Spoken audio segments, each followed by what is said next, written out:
All right, am I on here? I am on. All right. Good morning, City of Lakes Rotary. We're gonna have to get in line for breakfast earlier and earlier and earlier because we're running up against our start time. Let's stand up and say the Pledge of Allegiance.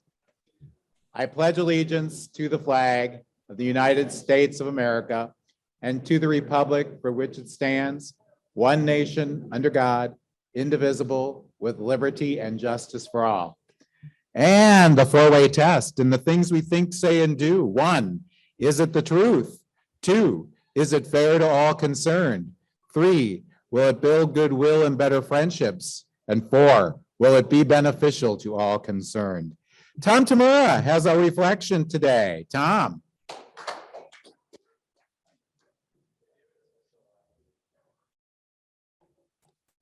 Have to use different brushes. Yeah, it's really small. He needs the magnifying glass. I made this reflection before last week's war started. So hope I want everyone to like my reflection. Did you hear me already? Then why I have to move this one? Anyway, I'm honored to be able to reflect on the impact of our International Youth Exchange Program myself. To me, Rotary Youth Exchange Program is much more than international travel, not the travel, and the fun experience for our youth.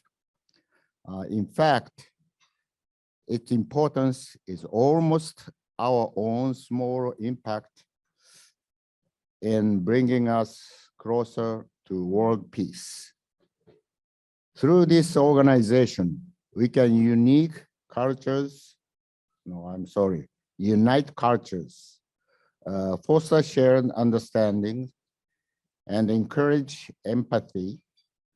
When we empathize with countries and cultures that are not our own, we are better able to see each other as humans and encourage relationship building and peace rather than fighting and war. On a more personal note, I met my wife, Jeannie, 50 years ago through the International Rotary Youth Exchange Program in Japan. When our relationship began, we needed to navigate through the opinions and belief of others about our marriage, as well as to our acceptance into each other's culture. It was not always been easy, but it has improved, and through it, we can celebrate our 4 children, 13 grandchildren, and many long-lasting international friendships. It is important that we continue this program so that my family, as well as yours, can continue to see the power and that these programs makes on generations of individuals, families, and countries. Thank you very much.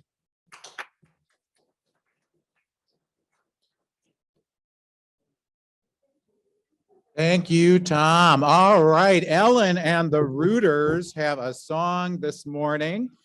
Ellen was looking for a song that had something to do with art, and she hit upon this one. So I'll get the Rooters up here. Yes, sing along if you want to.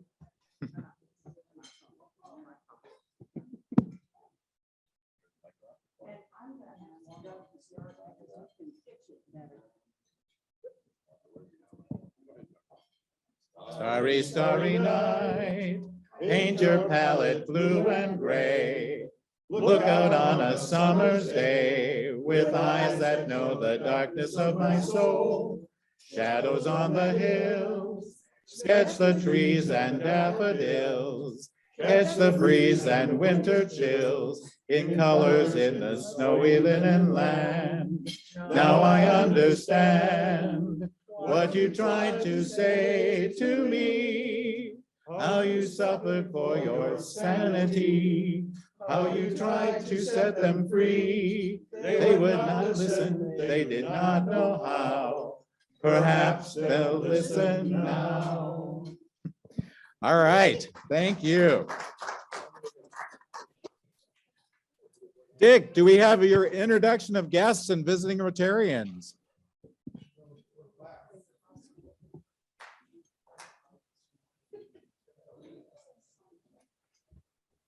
Well, I'm back. After a couple of weeks out west, I'm back. And I would like to introduce, well, Jean, would you like to introduce Emily Rapp? Jean, would you like to introduce Emily Rapp? I'm all over it. Yeah. So basically, I want to introduce Emily, who is helping our club in an internship project to look at ways to increase our visibility in the community through media and who should we be looking at and how to reach those folks. So I'll let Emily say hello. Hi, everyone. Thank you for having me. I'm really excited to be here and to see all the faces of the club. I graduated from the University of Minnesota 2020 and kind of amidst all the things happening in the world. And basically, since then, did an internship with another organization from October to midsummer time. And now I'm just saw this opportunity and was really excited to take it on and can't wait to be able to share your guys' mission here with everyone out there that doesn't know it yet. So thank you for having me.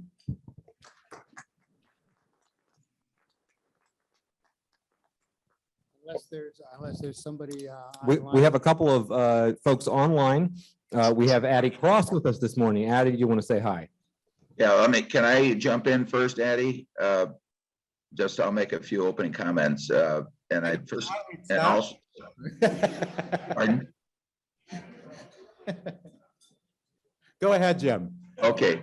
And also I'd like to introduce Don Stiles is joining us this morning. Don, along with Rob, has really been the point people for Addie's completion and official recognition now as a global grant winner that we have sponsored. So thanks, Don. Again, Rob, I guess, is not with us for the wonderful work that you do and have done in conjunction with Addie's involvement. Anyway, Addie is in Dubai. This is a wonderful world that we're living in. If you think about the fact that we've got Dubai and Minneapolis and Port of Vallarta and Florida, and we'd like Addie to share. It's interesting, Tom, you commented about international students, and this is another aspect of Rotary, as she is representing indirectly Rotary now, and now she's at the International Exposition in Dubai at a time when the world is in chaos in some ways, and yet they're operating much like you talked about in the spirit of international cooperation. So Addie, with that, I'll turn it over to you. Thanks, Jim, and thanks for having me again to share out about my experience in Dubai right now, how it connects back to Minnesota, and then how it also will connect back to my graduate studies beginning in September through the Rotary Global Grant. So I wanted to start by sharing a story with you. So my role at the expo, at the World Expo in Dubai, is to work at the US Pavilion. And so there are 192 countries here represented at the World Expo. Everyone has their pavilion, which is, each pavilion is basically like a building that's kind of a mini museum about the country, about innovations happening. And so I was standing in my usual position, guarding a lunar touchstone that we have. It's an opportunity for guests to touch a piece of the moon that's been lent to us by NASA. And I saw some folks come through with Rotary pins on. And so I asked them, I was like, oh, hey, are you from Rotary? I was a Rotary Youth Exchange student. And they said, oh, yeah, wait a second. And so they bring someone over and they said, this is Rotary International President, Shekhar Mehta. And I was totally caught off guard. And so I got to meet him, take a few pictures, and I told him that I had been a Rotary Youth Exchange student and that I was a Rotary Global Grant Scholarship recipient sponsored by City of Lakes Rotary. And so it was just a really wonderful chance encounter. And I was able to connect also the Rotaract members here at the expo in Dubai. It's been hard to connect with them. It turns out that I haven't been able to attend any events because they haven't had any events because they've been preparing for this visit. So I'm hoping to attend the Rotary meeting at Expo this Sunday morning for the Dubai Rotary and Rotaract Club. Other than that, other updates other than meeting the Rotary International President are that I was supporting on a Minnesota delegation that came to Expo 2 weeks ago.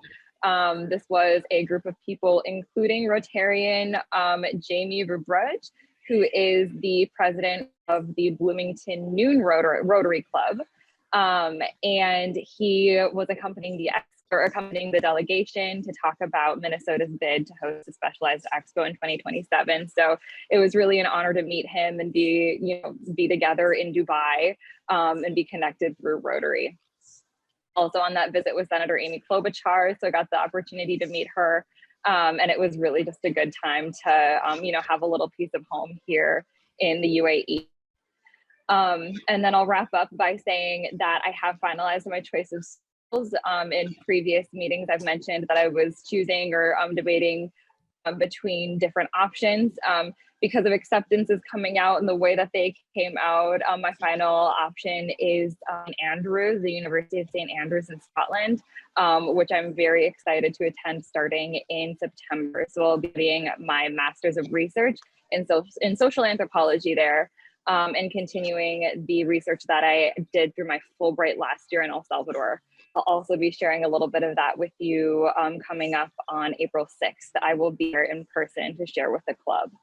And so I know I said that was my final note, but my actual final note is just a little kind of bit of hope. I guess, both Jim and Tom were talking about how exchange programs and international student exchanges can be for, working towards peace and reconciliation. And, amidst all of the things that are happening in the world right now, kind of bright spot is that at the US Pavilion, I started a language exchange program. And so this is a group of young folks where I paired a series of partners that would like to learn each other's languages. So for example, if I wanted to learn Italian and someone who speaks Italian wanted to learn Spanish, which is my second language, we would meet and we share each other's languages. That's just my example, but there are a ton of people that want to learn Russian and all languages. And so this has just been a really hopeful opportunity for people to get together and share what they have in common.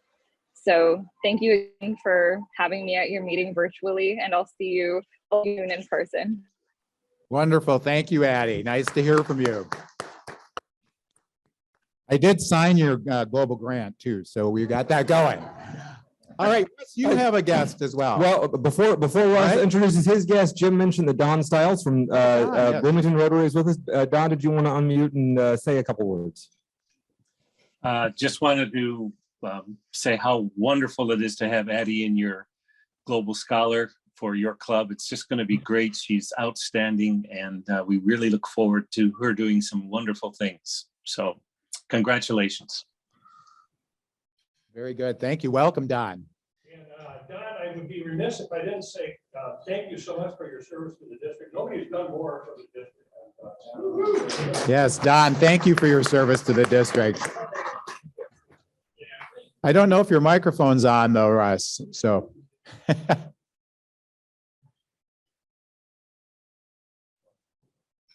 It was on mute. There we go. Don, you didn't hear all the nice things Russ said I about did. you. Yes, I did, but we'll have to do that privately. We'll get a drink or something. Carol Arvidsson is on. Carol is a good friend of mine. She also is a good friend of Kevin, our manager here, who's back in his office back there. And he's been encouraging her to join and visit as well. Carol is a fellow Gustie. We're trying to keep up with the Olies. So, Carol, if you want to just briefly introduce yourself and tell us what you're doing. Good morning, everyone. It's nice to see you all on Zoom. Russ has been talking about this organization for quite some time, so I'm happy that it finally worked out where I could at least join you via Zoom. I work at BWF here at this organization, which is a global fundraising consulting firm. I'm the director of strategic communications here, and really very excited about the work that we're doing all around the country, and then with some clients abroad. I have, in addition to Russ, I have another very good friend, high school friend down in Florida, who has been part of Rotary, I think since he moved there, and he's been their president. And so between him and Russ, I've gotten some sense of the kind of work that you're doing. And I'm just really eager to hear more about Rotary and the work you're doing. And I'm happy to be here on Zoom this morning. Welcome. Nice to have you here. Thank you. And if you join, you know, we have a bet between the Olies and the Gusties about who's going to win the big football game. So this year you could have been treated to beer by the Olies. So, you know, I'm not saying that will happen every year, but it might happen again. All right. Any other guests? Okay. Announcement time. I know Gail has an announcement this morning. Gail. Morning, everybody. Just wanted to remind you, we have peer group coming up for this month, next Thursday, March 10th. And it's always from 7 to 8 a.m. on Zoom. So if you'd like to join us, don't have the link, contact me, Gail Noakes. Our topic this month is new rules for increasing relevancy and business during uncertain times. I'd say that's pretty timely. So our topic leader this month is Carol Russell. So if you want to join us, it's next Thursday. Thanks. Great, thank you. I know Bill has been on a big trip. So Bill, tell us about it. You want to come up here? Yes, come up here and tell us about your trip. I went to Honduras for 9 days, and all I came back with is a Rotary hat and a Rotary shirt. But it was a great trip. Like I said, I was down there for 9 days to check on our $155,000 global grant for the water system for Mia Trace. And I texted, I sent an email to Scott last night when I was in Atlanta airport. And I said, if I can get up, I'd like to come and speak. And I said, but I won't have my Honduran alarm clock because there was a rooster waking him up every morning at 5 o'clock when I was there. And you got to get up when they start crowing. But it was a good trip. The weather was great. I mean, it was 85 every day and sunny, and then I come back to this. I only wore my raincoat once, which is unusual in Honduras, one day. So the scope of the project, you know, some of you heard about it. Just basically, it's a water distribution, a new system into every home in that community. Now it's pretty well busted up and not working very well. So we're putting in 4 miles of pipe into every home, anywhere from 2-inch, inch, and 1/2-inch piping, 2 major tanks, rapid sand filters, and then 2 sedimentation tanks for taking all the sediment out of the water. So that's a basis of that project. And normally these projects are managed by an NGO, you know, like World Vision or something like that. This one's a little different, and I'll give you a full explanation of that when I have more time. But so we have a contractor, and then we're basically managing the contractor with the Rotarians down there, myself and John Vandermeid here, and then I have a volunteer engineering team that's taking care of it. So every week we have a construction coordination meeting on Zoom. You know, people from here, people from Honduras, the water board, the local Rotarians on there, usually about 4 of them, the contractors on board. You're dealing in Spanish and English, and I don't understand very much Spanish, so it gets to be a pretty stressful meeting. But I'm in the primary contact for the global grant from our Rotary Club.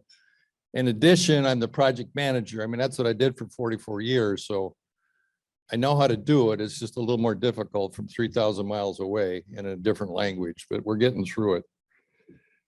So the focus of my trip, I had some major points. I wanted to go up to the new dam, the upper dam, to look at the water intake, because that's always a problem. It's always plugging up.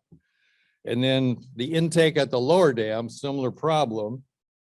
And then the final orientation of these rapid sand filter tanks. So the contractor knew exactly how to position them on the site. We knew where they were located, but they had to position them the right way. And then the review of the distribution piping, which is getting close to completion. And I pinned the contractor down that he will have all the pipe done into each house and water flowing by the 29th of March. And it won't be filtered, it won't be chlorinated yet, but it isn't right now anyway. So at least they'll have water. That's the main thing. Get water to their house, and then we'll continue to work on the tanks and the chlorination. So just a few things about those hikes. So I hiked, second day I was there, I hiked 4 miles, 2.5 hours back to this dam. And I knew I've done this hike before, so I know it's tough. So in the winter, I wasn't walking much outside. So I got to get to the club. So I go to the club every day for about an hour for 2 weeks. And I'm on the treadmill, I thought, well, I better get that incline up a little bit, 5 degrees. And well, I'll go up to 10, maybe for 10 minutes. Well, this hike is unbelievable. They had grades there at 60%. And I mean, I was wasted, at 5 hours of hiking, and you come back, you drink 2 liters of water, and you don't go to the bathroom once. You know where that water is just pouring out of your pores. And then the other hike, I thought the lower dam, I've been there. That's not too bad a hike. You just walk up the stream. Well, had a lot of rain before I got there, so the stream was about 2 feet deep. We couldn't walk in the stream, so we're rock climbing along the edge of the bank. So we get to the dam, and then Alberto, he's my trusted supervisor down there from the community. So, well, you want to take the shortcut, Bill, up the hill? And I'd been up that. It's like a 200-foot high hill right through the jungle. I said, let's do it, So he's out ahead of me with his machete, hacking all these banana trees and, all this heavy, heavy foliage, almost to the top of the hill. And I thought, I'm going to get through this trip without seeing a snake. Right about then, Alberto yells, snake, and his machete starts hacking at the snake. It was like from me to that camera, this snake, and it was a 40-inch coral snake. I mean, I just about lost it right there. I haven't told my wife about that one yet. But so the next volunteer trip will be when? No, we will keep you in town and take the nice paths. I won't take you on the snake trail. So, I mean, the support was fantastic down there. The community was giving me meals. I mean, the NGO, there's a local little NGO that helps rural areas, and they're funded by people in the United States, but it's run out of there. Well, they offered me their beachside cabin to stay at for free. And it was really nice. And then the person that lives adjacent to it, Maribel, she's a local lawyer in town, she insisted on bringing me a plate of food every night for supper. So I didn't have to worry about cooking. So that was so nice. Rotarians are giving me rides all the time. When I had to get to the airport, and then I went to, matter of fact, this shirt, they were supposed to paint on Sunday, invited me to paint with them. It's Painting Honduras. All of Rotary clubs volunteer one day of painting any place, in the country. And they had it all set up to paint at a school, and it was outside. Well, it rained that day. So what do Hondurans do when it rains? You party. So we partied at Anna Maria's house, and they had a few Coronas that day. I know it's probably getting longer than it should, but I got to mention, I mean, politics gets into everything. And the water board has been fairly political down there, and some people upset with it. Well, there was a coup on Friday night when I was there. A group of 50 people decided they wanted to elect their own water board.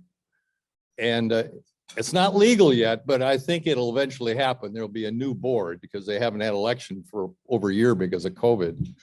But we've already talked to probably the new president of the water board, told them all the conditions of the project. And this was done through my contact at Puerto Cortez Rotary Club, Tony, who's very fluent in English and Spanish. So he let him know that, you got a memo of understanding with 2 clubs, and this is your obligation. So, We're going to get through that fine. And then to cap it off, Monday was an unbelievable day. That was my last day of working there. So all morning I was looking at issues of the distribution system, a 2-hour meeting with the president of the construction company. And then at that meeting, Jose, their general manager, said, oh, by the way, I got a call from the Rotary president and said, you're going to have an interview on TV when you're at the hospital getting your COVID test. So that happened at about 4 o'clock, and I was on local TV for a short interview, and Jose was my translator. So if you want to see that, I got a clip of that. So that was it. It's like I say, you live to tell about it.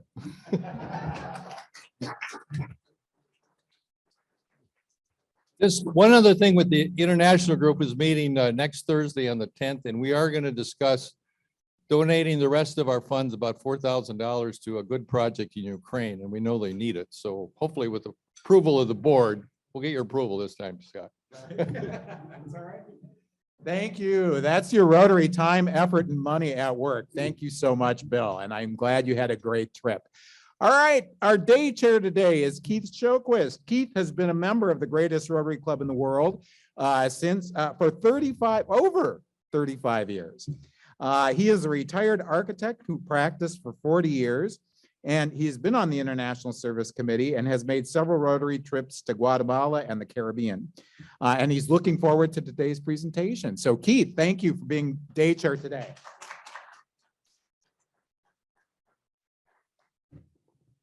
Thank you. I'll make this very brief in the introduction because I think we're running a little late in time here.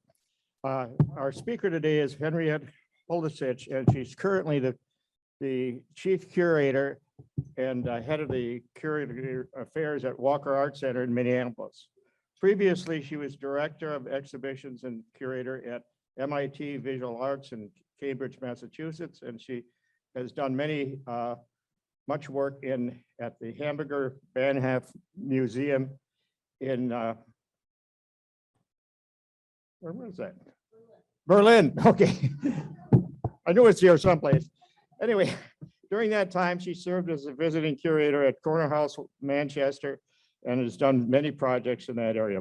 Anyway, in the interest of brevity here, this is your introduction, and she's going to update us on what's happening at Walker Art Center.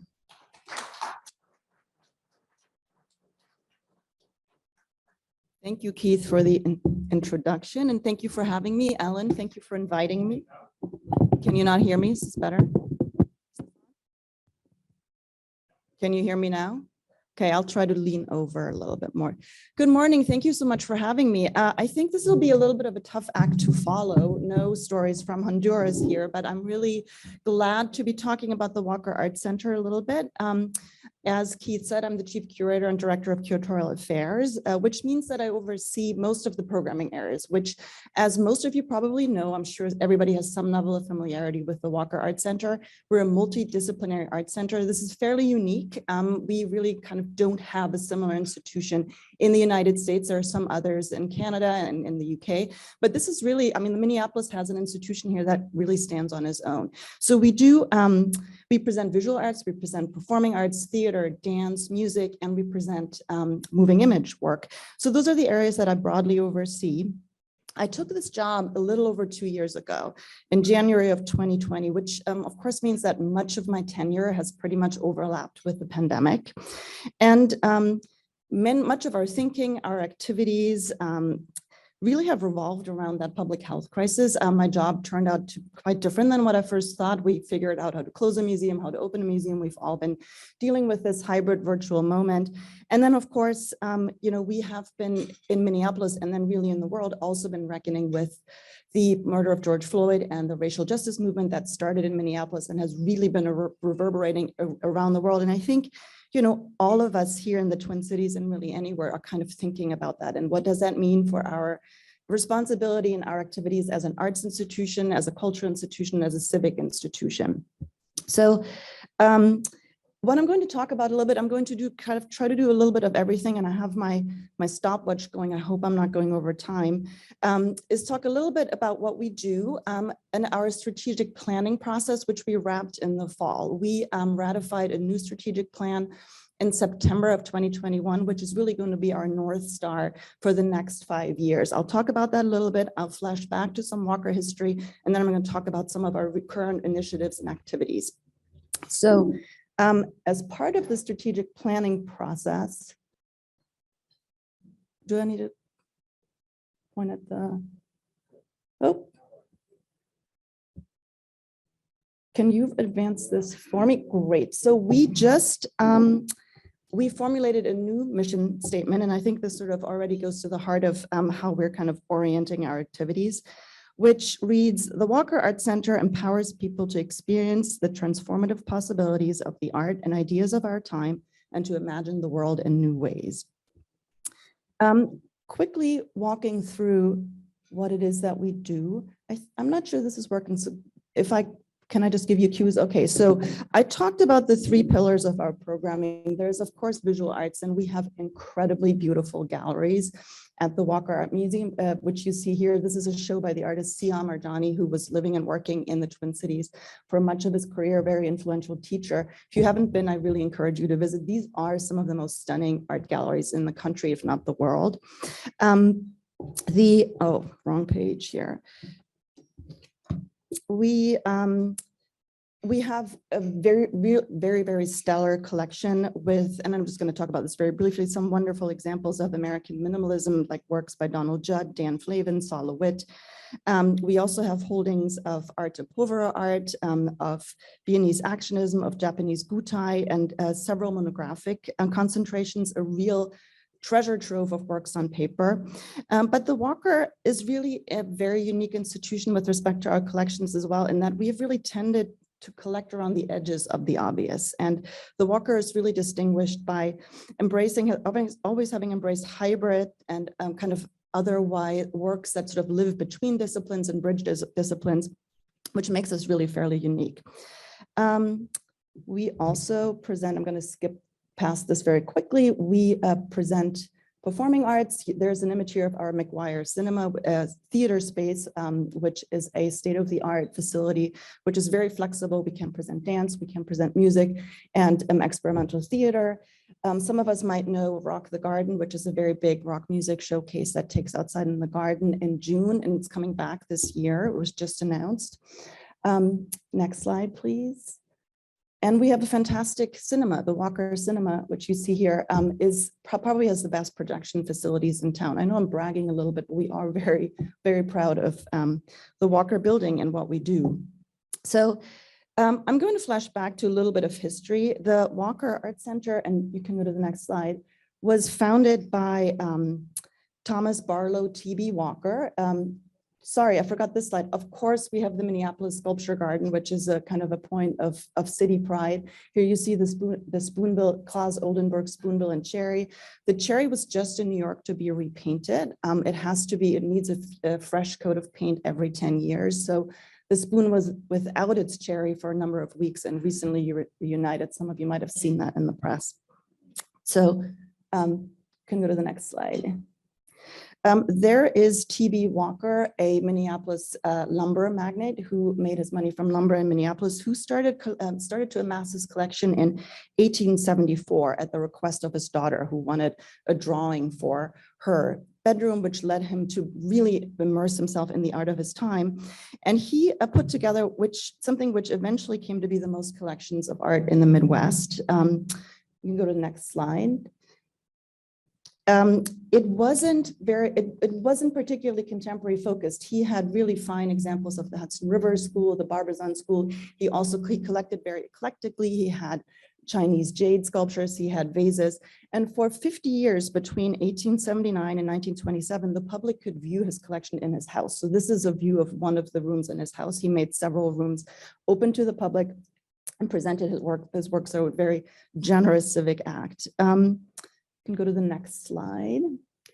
In 1927, his collection really outgrew his house, and I think the attention to his collection outgrew his house. So he purchased ground by what is now Lowry Hill and built the first Walker Art Center in 1927. So here you see that building, which is a very ornamented Moorish kind of building. And as you see in the next slide, I believe, which remained part of the Walker Family Foundation for quite some time. But then in 1939, actually, I forgot to mention, he offered his collection to the city of Minneapolis, but after several years of kind of fruitless negotiations with the city, he withdrew and started his own museum. That's what led to the 1927 building. In 1939, the Walker had the opportunity to become a federally recognized art center. This was part of the Federal Arts Project housed under the auspices of the WPA. So a year later in 1940, you can advance, the Walker was incorporated as an art center. And here you see the Walker's first director front right, Daniel Deffenbacher, who had in the service of the FAP founded a number of art centers. This ended up being his largest and last work, but he really kind of set the institution's mission in a very democratic, inclusive way, aiming to enrich everyone's experience with art and with arts of all kinds, as opposed to the sort of more rarefied realm of art speaking to certain professional elites. He really was very much interested in making the Walker a profoundly democratic institution. You can go to the next slide. Under his directorship, the Walker also tilted towards becoming a modern and contemporary art museum and collecting more the art of its time. This here is a slide of Franz Marc's Large Blue Horses from 1911, which was the first purchase of modern art. It was acquired in 1941. This is, interestingly, even though it's from 1911, still one of our most popular and most asked about works in the collection. It's very, very beloved. I actually in the car over here this morning, I read that a Franz Marc from a similar period was just sold at an auction at a record-setting price of 40-some million or something like that. But anyway, a little side remark, this is one of our points of pride and I think also a very popular work in our collection that people in Minneapolis have a lot of ownership over. You can go to the next slide. So that very ornamental facade that you saw on the previous slide did not withstand Minnesota weather very well. So in 1944, the facade was stripped and made into this much more minimal building, which you see here. We can go to the next slide. As early as the 1950s, the Walker started to present dance, music, and film performances, very unique at the time. Most art museums were not integrating other types of arts at all. They were fairly traditionally focused on painting and sculpture. We can go to the next slide.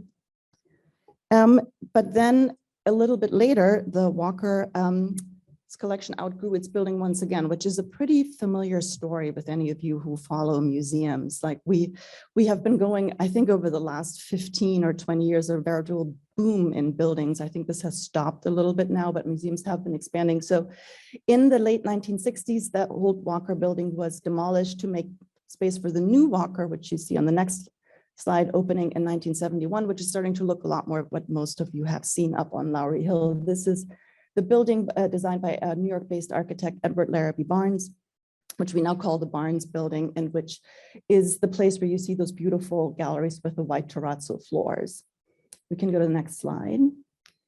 And finally, in 2005, we opened the expansion to the building, which houses the new McGuire the McGuire Theater, which basically brought the cinema facility on site and really expanded our gallery space. And here you see that kind of metal sheathed part of the building that is now behind the Edward Larrabee Barnes building and is the Walker today. Let's go to the next slide.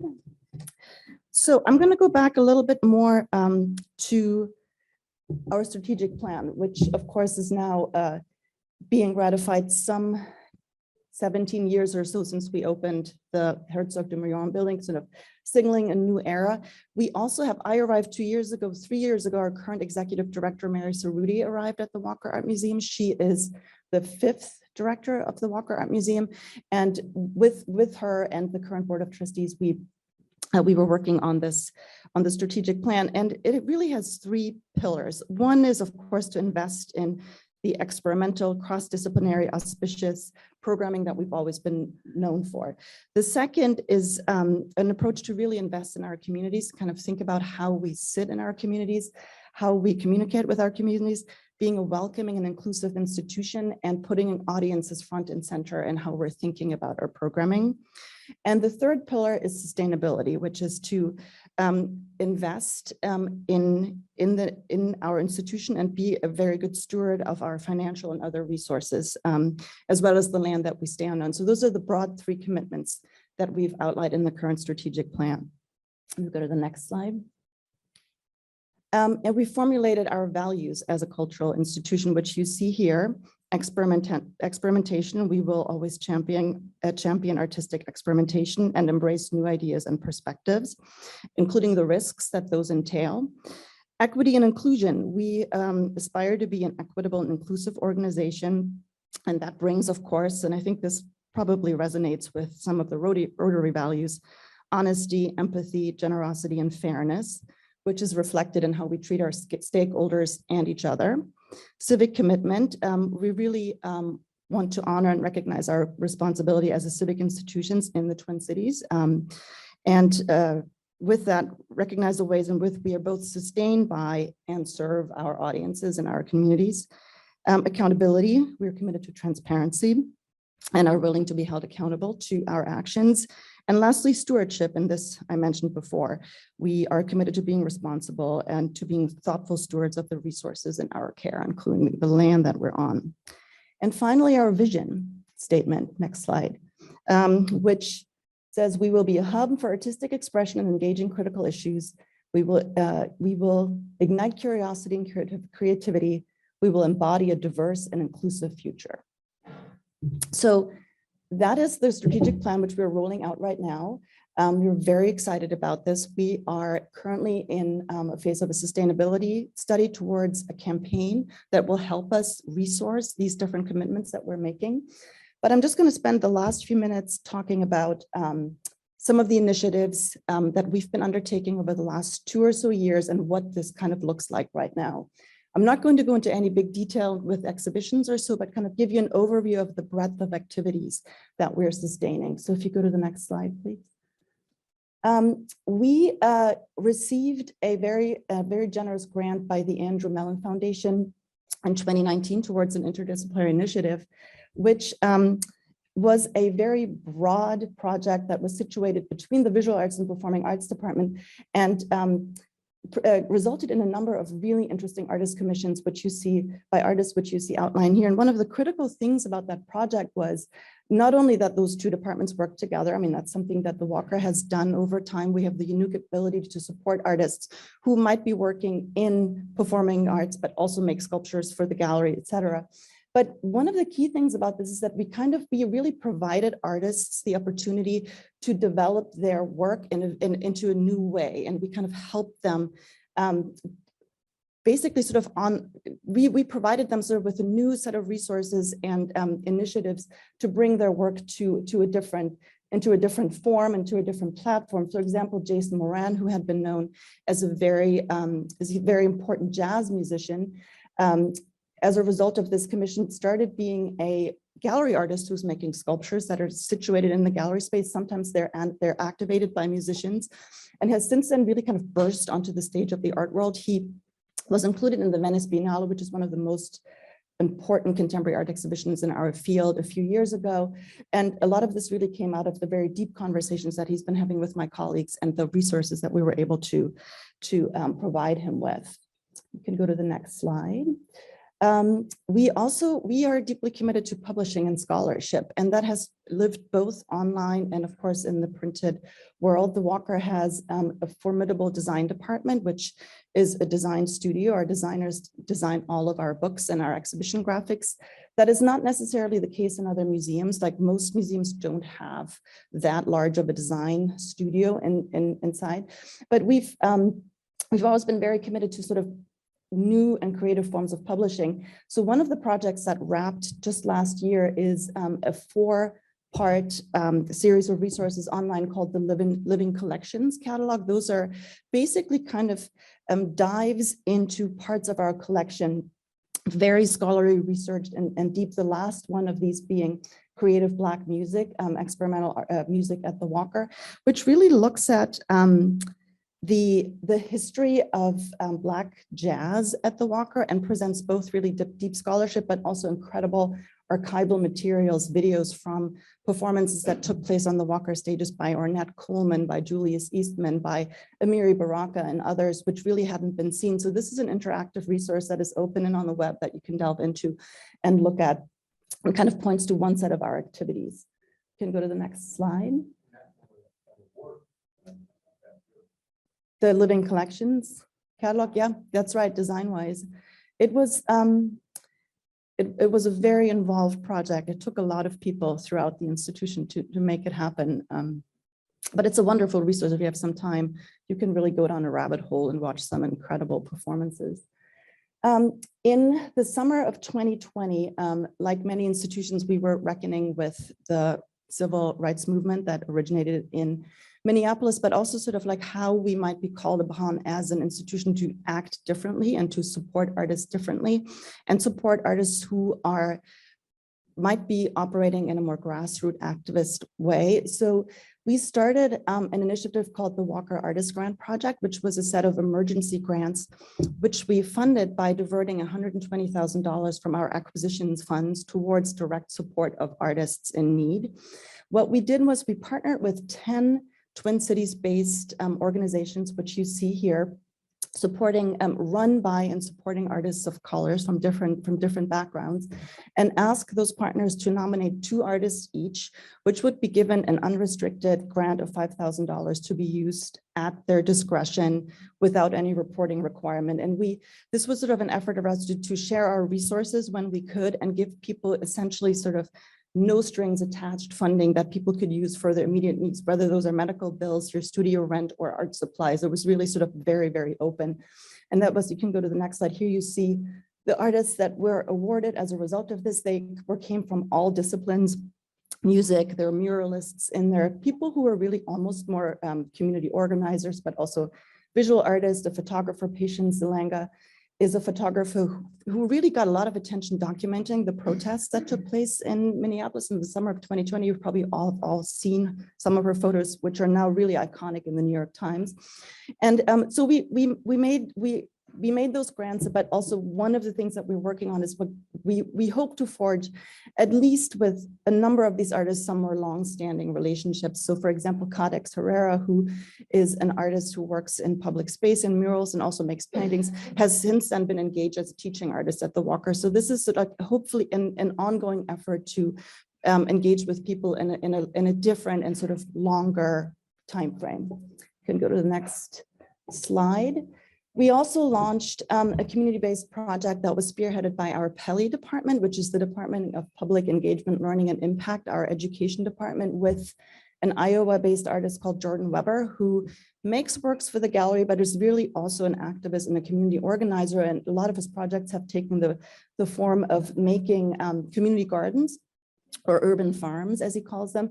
So he worked with a number, with a Minneapolis-based food justice organization called Youth Farm, based in North Minneapolis, to create an urban farm at on Lyndale Avenue at 23rd and 24th Street. You can go by there and look at it. It's basically a community garden that is used by the residents of the neighborhood to plant food. It's also a rainwater remediation site. But it's based on, formerly very inventive, sort of based on the size of an urban basketball court, and it has 2 rainwater catchers that kind of look like hoops. And then sort of the general form of the garden is, if you look at it from a bird's eye view, kind of makes reference to a basketball court, but it is a functioning community garden, which we've been working on for 2 years and which is now there for the residents in the neighborhood to maintain and to use. You can go to the next slide.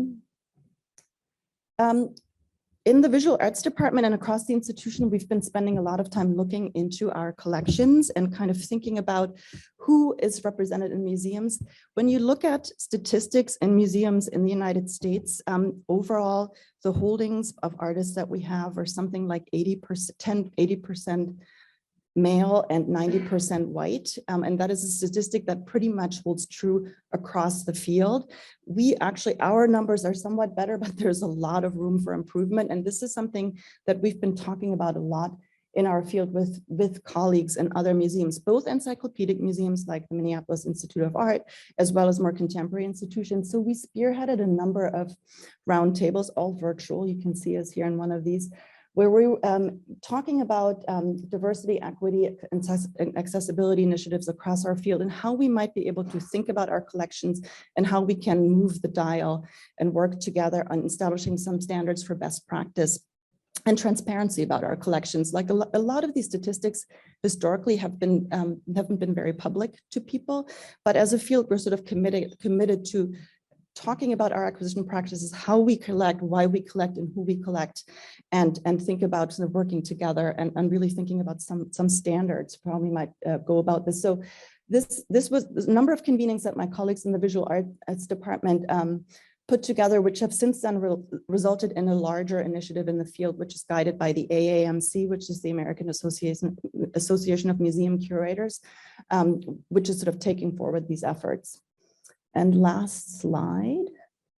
And of course, we also continue to do exhibitions and movie screenings and performances. And I just want to flash forward to one very, very exciting exhibition, which you'll be able to see next spring in April of 2023, an exhibition by Pasita Abbad, who was a Philippines-born artist who immigrated into the United States in 1970.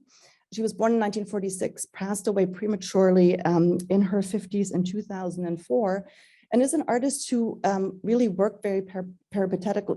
She very nomadically. She was based in DC. She was based in San Francisco. Her husband was a diplomat. She traveled around the world with her husband, and she really drew on sort of visual experiences and vernaculars from very different cultures. And what you see here are these incredibly stunning paintings that she made, which she called Trapunto Painting. It's a quilting technique where she stitched onto canvas. You can see them from both sides.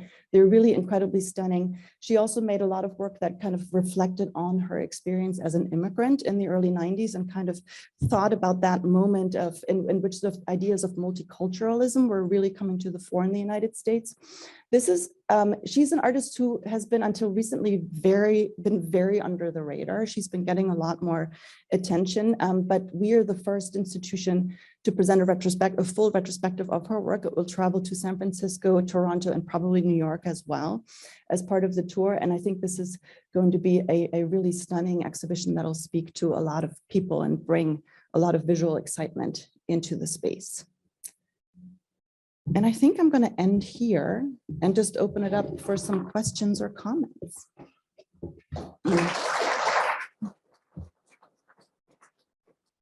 Thank you very much. You had something I'm going to remember. You said the edges of the obvious. I love that statement, by the way.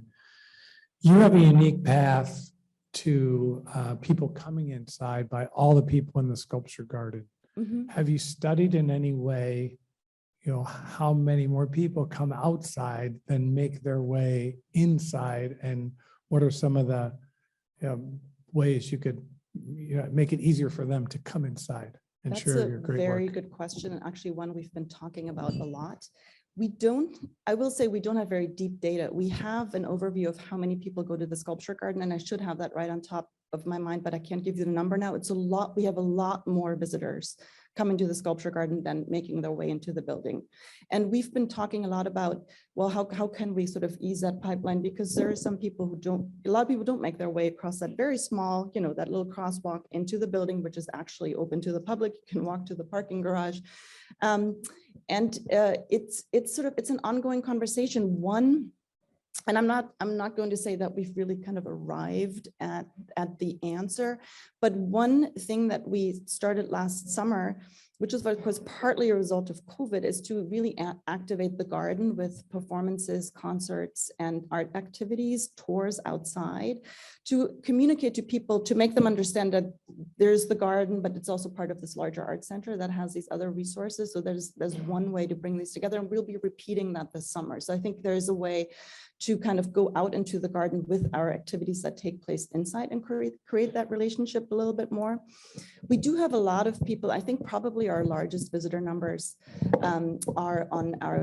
take place during our free days, which are Thursday nights, and then Saturday mornings, first Saturdays of the month, which typically have family engagements. So a lot of people do find their way to the Walker via that free admission.